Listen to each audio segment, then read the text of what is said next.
Welcome to the next lecture on Introduction to R Software course.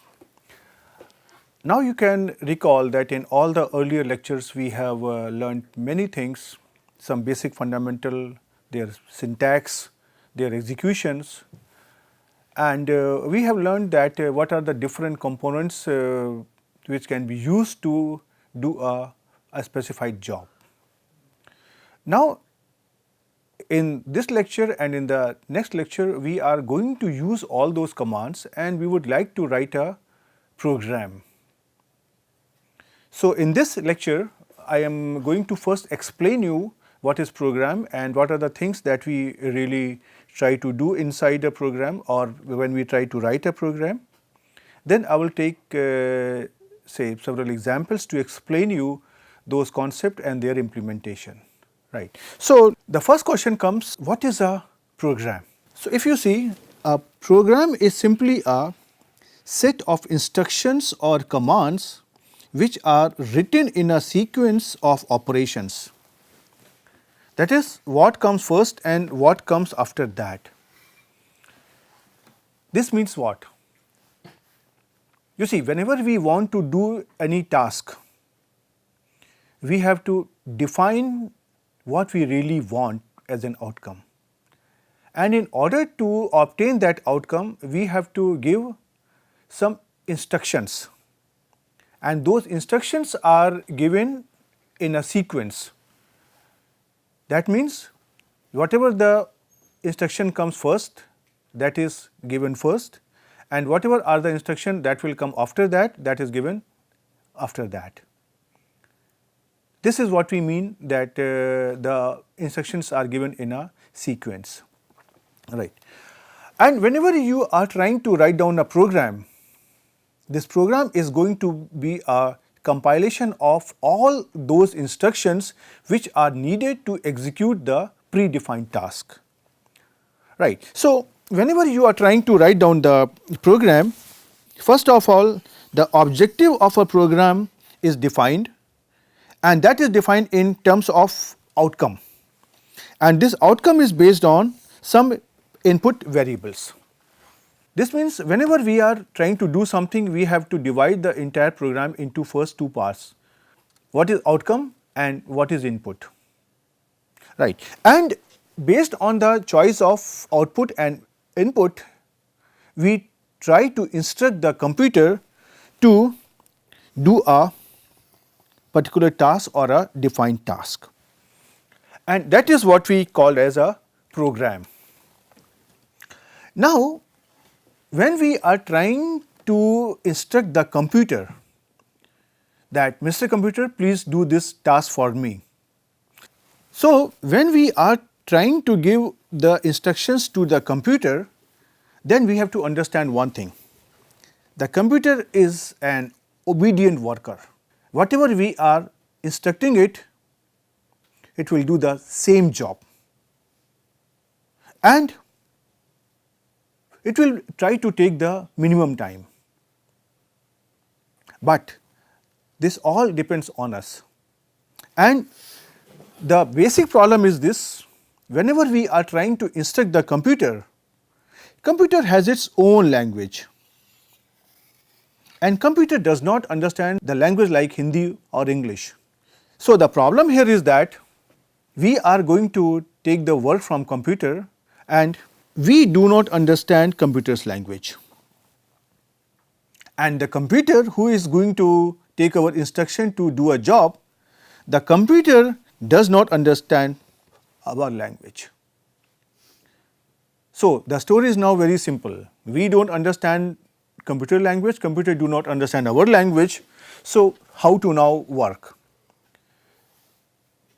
In order to help, the software comes into picture, and the software help us, and it works just like an interpreter between us and the computer.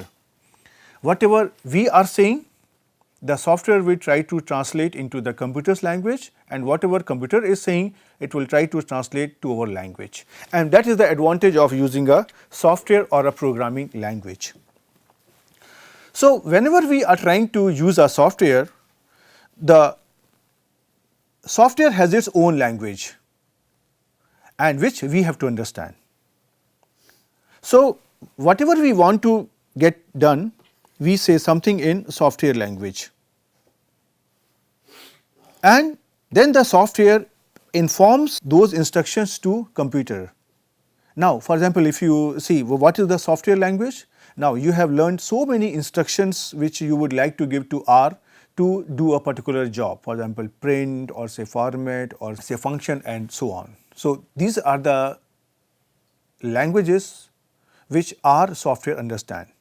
So, now if we would like to give some instruction using the language, for example, R, and the software will translate it to the computer's language and it will inform the computer that please do this thing. Now, computer does the task and then the computer informs it back to the software. Now, software is once again translating it to our language. So, the software translates it to our language and then it informs us. So, what is really happening? We are trying to say something to the computer through the software language, then computer is understanding our instructions, then computer is trying to do a job, and then the computer is informing it to the software and then software is informing us. So, that is a very simple philosophy of a program. Now, when we are talking about the R software, then we have now understood that R software has its own language which has special types of commands, they have their own syntax and there is a way to use them that we have learnt up to now. So, whenever we are trying to write a program in R, then they are written using the command function. You may recall that we had once discussed that how to write a function. So, whatever we say in some language that we want to write a program, in R that is equivalent to saying that we want to write a function.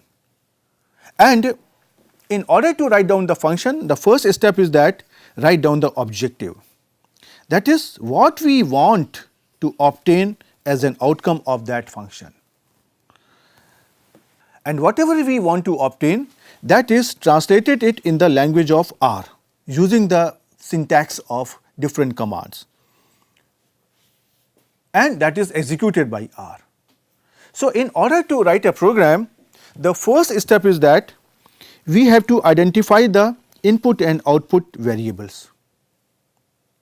The input variables are given and outcome is obtained.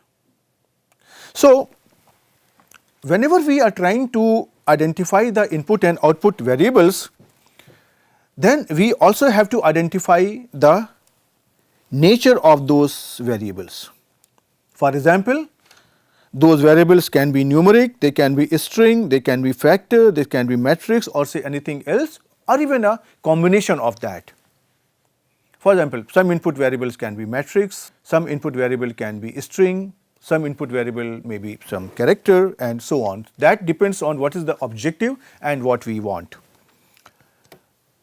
Moreover, these input and output variables, they can also be a single variable, they can be vector valued, they can be matrix valued or even they can be a function. And when we want to write down the program, we have to take the help of function. And whenever we are trying to write down the function, you remember function has two components. One is the syntax function and then there is an argument. So, whatever are the input variables, they are written inside the argument. For example, I will try to write down here function inside the argument, variable number 1 separated by comma, variable number 2 separated by comma and so on. And based on that, we will try to obtain the outcome. One thing you always keep in mind that whatever is the outcome of a function, that can also be used as input to another function, and that is the advantage of using here R. That is a very important feature of R. So, the output of a function can also be an input to another function, And that is one of the strong feature in this R, because whenever we are trying to write down a very lengthy program, I can divide the program into smaller components. Means every component will be a sort of function, and then they will give, say, some outcome, and those outcomes can be combined together in a particular function, right? And whenever we are trying to get the outcome, we also need that outcome in a particular format. So, in R, we have learned that the output of an outcome can also be formatted as per the need and requirement. You had used different types of command like as print, cat and so on. All those things will come into picture. Right. So, now some tips. Say any programming language, in order to repeat a process, we try to use the loop. Usually the loops lower the speed of programs. So, a better approach is to use the vectors and matrices. Well, I am not saying that these are the hard and fast rule and you should use only that thing, but try to avoid. And one thing you have to also keep in mind that whenever you are trying to write down the program, at that point you know each and everything. For example, what this command is doing, why I am doing, but it is possible that after some time when you try to look into your own program, you may not recall that what I was trying to do. So, whenever you are trying to write down a program, try to write sufficient number of instructions inside the program, so that whenever you are trying to use it again, you will recall what you were essentially doing at that time. So, in order to do that thing, simply try to use the hash symbol and try to write comments so that you can recall and understand the command. Moreover, in case if you are trying to send this program to somebody else, then he also has to understand it. So, it is always a better strategy to write down comments to explain the steps in the program so that anybody can easily understand it. Also, whenever you are trying to define input and output variables, please try to give a name which has some meaning. For example, in case if I am trying to get a data on say height, then give it a name, say HEIGST, height. Do not give it a name weight. Well, you can give it, but that will create more confusion. So, always try to give a proper names to the variable which can be easily understood by us after some time or even by others. And whenever you are trying to use a new variable, do not forget to initialize them. What do we mean by this? We will try to show you in the next program. So, now we attempt to write a small program for the given objective. Right. Suppose we want to compute two simple functions. One is like this, summation xi square upon summation yi square, and second function is summation of xi upon yi whole square. And in the case number here first, you can see here what you have to do. You simply have to take some data, say here xi, you have to square it, and then you have to obtain all the say squares, I goes from 1 to here n, and then you have to make it sum, I goes from 1 to n, and the same thing has to be done with summation I goes from 1 to n yi square. And similarly in this case, in the second case what you have to do, you have to take the value of xi, you have to take the value of yi, then you have to take the ratio, and then you have to square it, and this process has to be done for all the values. And after this you have to sum all those values together. So, now means obviously we are going to have some numerical values on xi and yi's. So, we assume that we have got some data on x, say x1, x2, xn, and data on say here y as y1, y2, yn. So, these are going to be some numerical values, right, and we try to store these numerical values inside the data vector, say here x and say here y. So, that is inside x and this is inside y, right. So, x and y are my two data vector numerical values. Now, we try to identify what is my input variable and what is my output variable. So, here in this case you can see here that there are 3 input variables, x which is the data on x1, x2, xn, y which is the data on y1, y2, yn, and I also need the number n, which is the number of observation present in x and y. Well, in case x and y have got different number of observation, then there is no issue, we can choose 2 different numbers, say n1 and n2, but here in our case they are the same. Right. Now, what about output? This output we try to define, say by here g and here h. G is defining the first function and h is defining the second function. So, now I have here 2 output variables g and h. Moreover, if you try to see here and say here, we are actually going to find the sum. We already have done the sum can be found by the function sum, and whatever we want to sum, that has to be given inside the arguments. So, that you already have done. And then whenever we are trying to do here a sum, this is summation over xi and yi. So, there can be a loop also. So, just for the sake of illustration, I am going to use here loop, but alternatively this problem can also be solved using the vectors and matrices.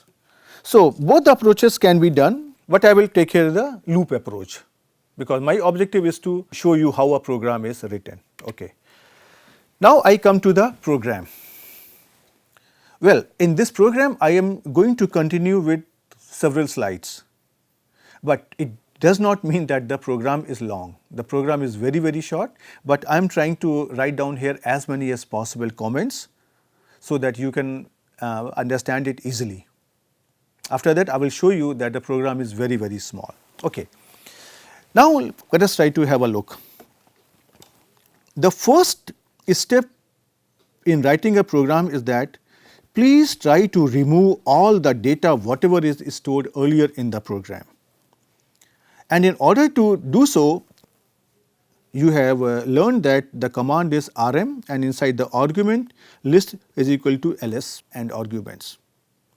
This will help us, for example, if you try to define here say the 2 data vectors x and y, and it is possible that earlier you might have used x and y for something else. So, when you are trying to write down the program, so the computer will not identify that whether you want a new x or you want to use an earlier x. So, better is to clean up everything and then start writing the program. Then the second step is that we have to define the input variables, and then we have to give the input data vectors. For example, here I am trying to give here the values of here x and y, just for the sake of illustration. Right. Now, after these 2 steps, I am now going to start with writing down the function, which is our third step. So, now first of all I want to give my program a name. So, I try to give it a name, say example 1, because we are doing example 1, as simple as that. And then less than and hyphen sign or say equality sign, whatever you want. Then I have to write down here the function as such.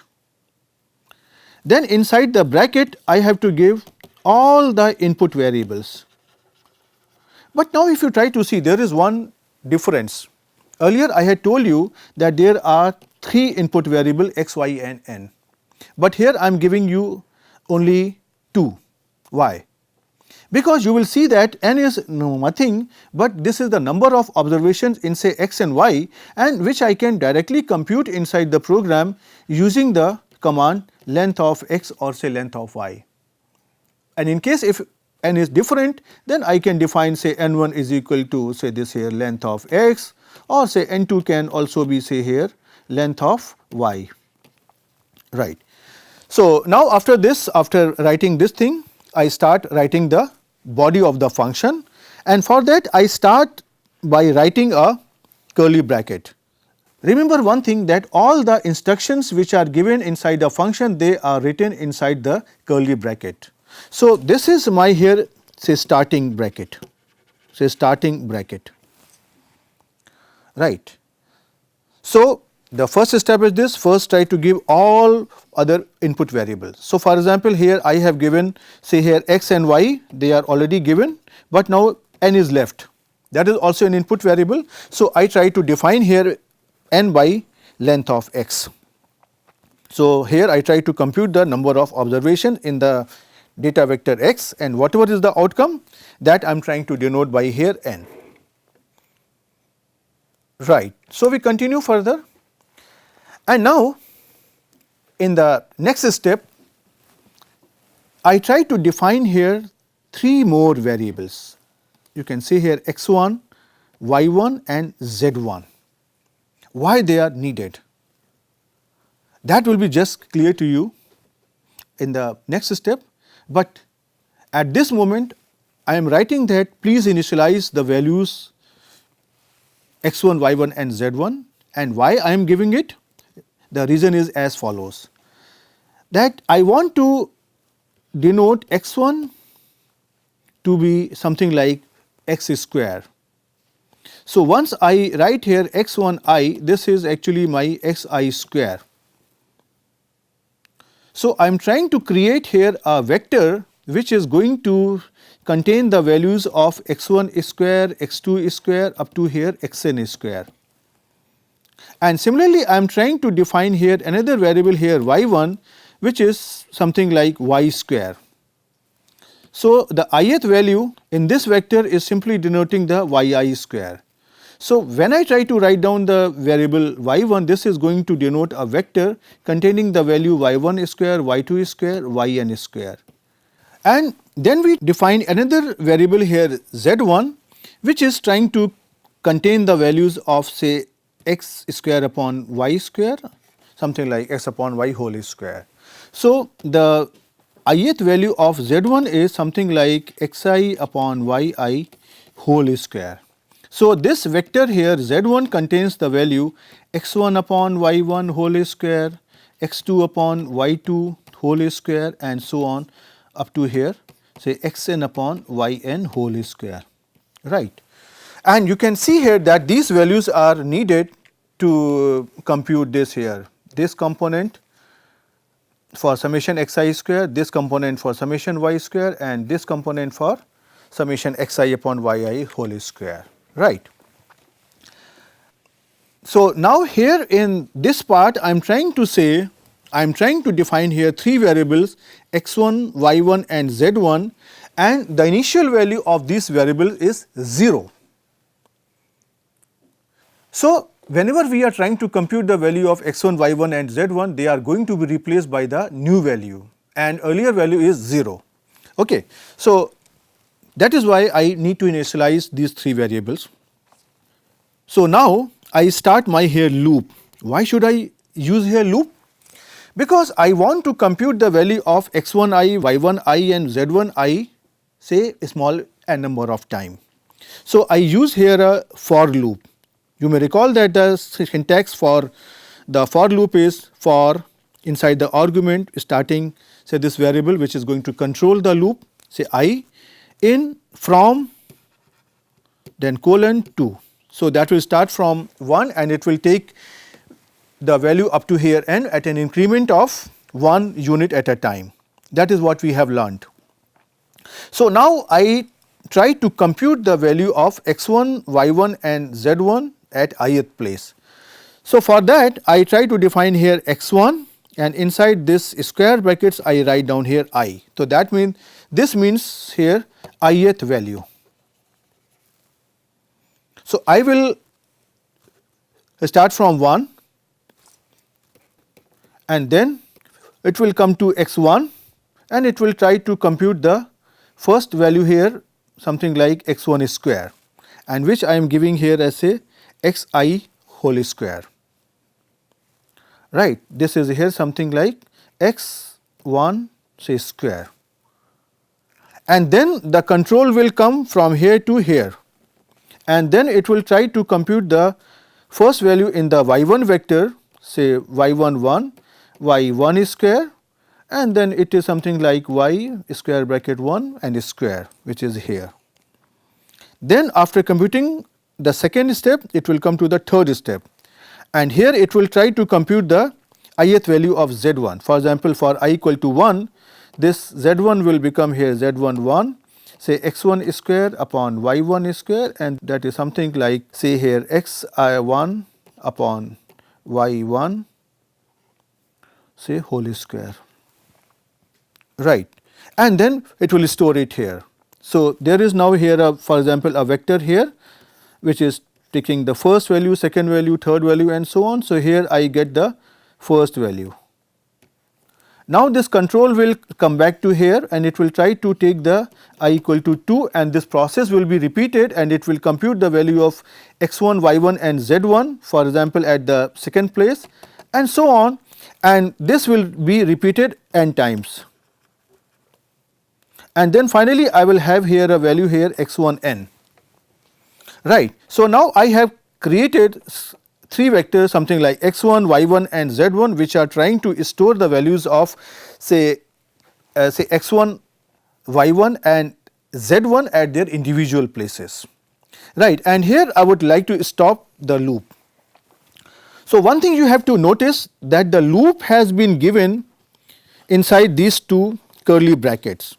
This is the starting of loop, and wherever I want to inform my program that please stop the loop, here I say this is end of loop.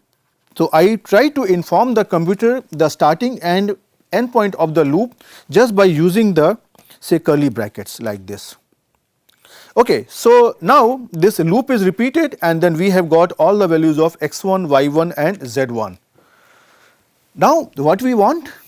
We want, for example, I goes from 1 to n summation xi square. Now, I know this is nothing but this is I goes from 1 to n, then summation xi square is something like x1 I, right. And for this here summation here, we know that there is a function sum. So, here I would like to find out the sum of all the values which are stored in the variable say here x1, right, and that is what I try to do here, sum of x1, sum of y1 and sum of z1. So, this is going to give us summation xi square, I goes from 1 to n, the sum of y1 is going to give us a value of I goes from 1 to here n yi square, and sum of z1 is going to give us the value I goes from 1 to n xi upon yi whole square, and these values have been stored in say another logical name sum underscore say square underscore x, and similarly sum underscore square underscore y and sum underscore square underscore z. Now, I want to compute my function g and h. So, g, if you remember, this was summation xi square upon summation yi square. So, now this is my nothing but summation xi square has been obtained here and summation yi square has been obtained here. So, I can simply write down here the ratio of the 2 variables which are storing the sum of squares. And similarly, for here h, this is simply here summation I goes from 1 to n xi upon yi whole square, and these values have been stored here. So, I try to simply write down here g is equal to this and h is equal to this variable sum underscore square underscore z. So, now this will compute the value of g and h, and we have the outcome for a given value of x and y. Now, I need this outcome in a particular format. For example, I want the outcome should be reported like the value of g and h are. So, this is going to be a string, and then the whatever is the value that is obtained here, that should come here. Then there should be another string say and whatever is the value of here h which is obtained here, that comes over here, and then it should change the line. So, now you see we have learned that in order to obtain this type of outcome, we can use the command cat. Then I will give all those strings and variables separated by this comma, and this is a command \n inside the double quote to change the next line. So here now we stop and we want to tell our computer, now I have done, please stop and give us the outcome. For that I write here this another curly bracket which is the end of function.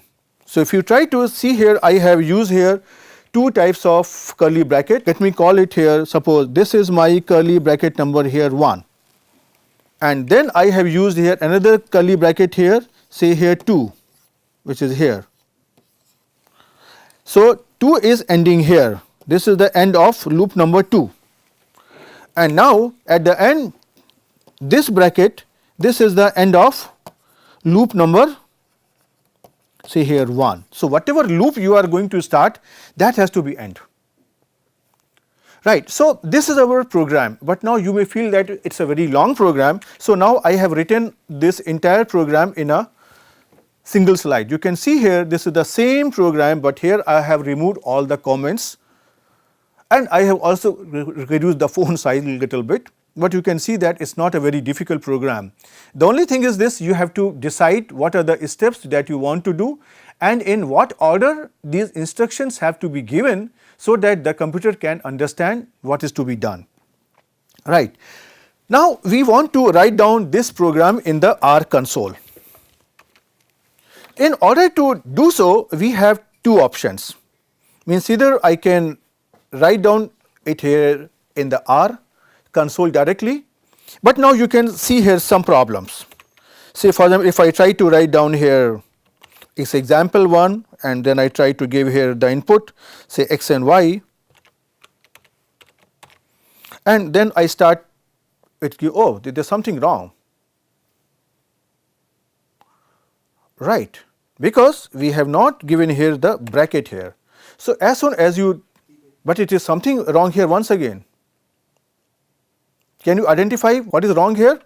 Because you have not given the command here function and then you are not trying to tell this R that this is going to be a function.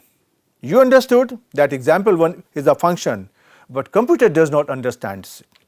And in order to write down the function, you have to give this curly bracket and then you have to start writing. So as soon as you get here a plus sign, that means now you have to write down the syntax and instructions. For example, I can write down here x is equal to say here c and say 2, 3 and say 4. And now means I have done something wrong. Suppose I wanted to write here x equal to 20, 30 and 40. Means I cannot come back here. You can see here I cannot come back here. So now either I have two things. Suppose I try to make here some mistake. As soon as I make a mistake, this program comes out of the control and whatever I have typed here, that goes into waste. So it is really not advisable to type the program directly into the R console. You have two options that we discussed in the initial part of this course, that you can use here the R editor, you try to type the commands over there, or you try to use the R Studio. This will help you more actually, right.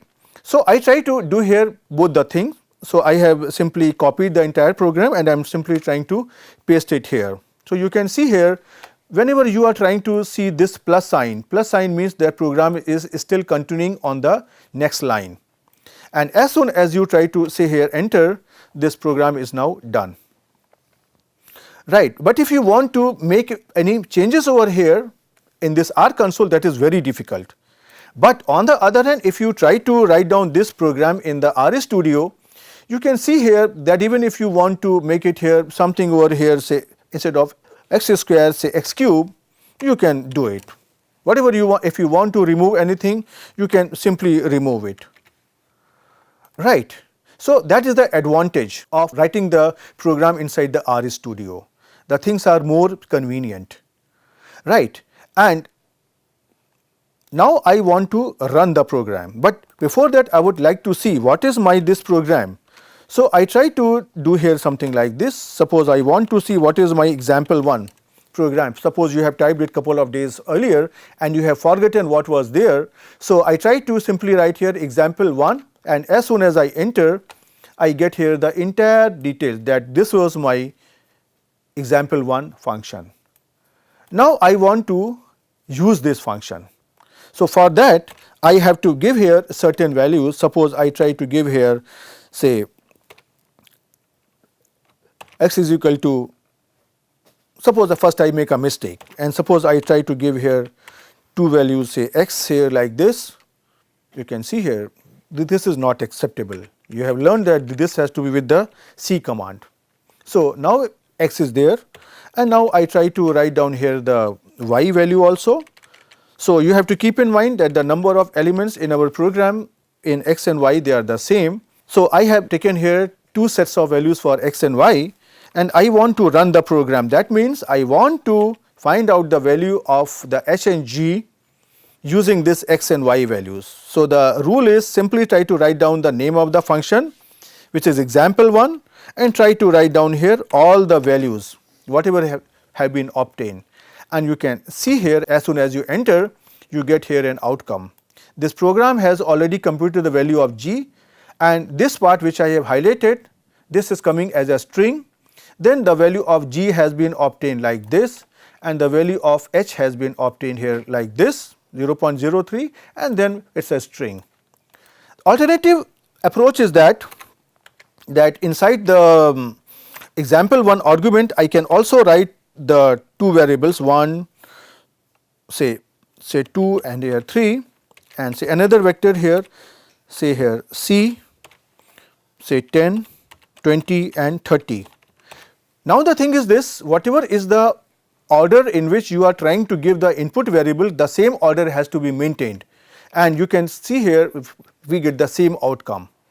On the other hand, if you try to reverse the order, for example here I make here 10, 20 and 30, that is the values of y, and here I try to make the values of here x 1, 2 and 3, you can see here the outcome is change, because you had defined the function example 1 in the form of x and y, not in the form of y and x. So whatever is the first value that is given here, that is taken as x, and whatever is the second value it is given here in the argument, that is taken here as say y, right. So you can see now here that without doing anything you can obtain different values of here function using the different values of here x and y. For example, now suppose I want to change the value of here x, suppose I want to give it here c, say 10, 12, 4, 5, 6, 7, 8, 6, 4, 5, 9 and so on.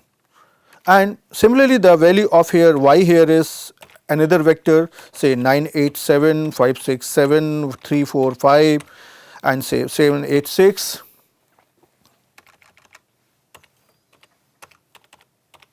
And then say 5, 6, 4, and you try to use it here, and then as soon as you say example 1, it will give you the new values of g and h using these values of x and y, right.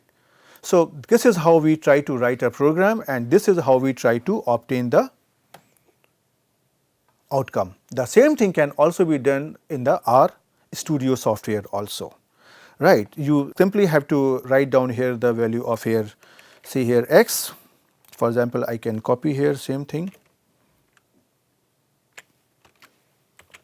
see here x, and similarly I can copy here the same value here, see here y,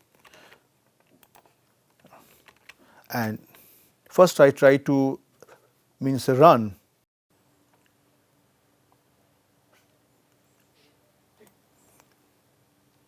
Store it in the x, so I try to here run.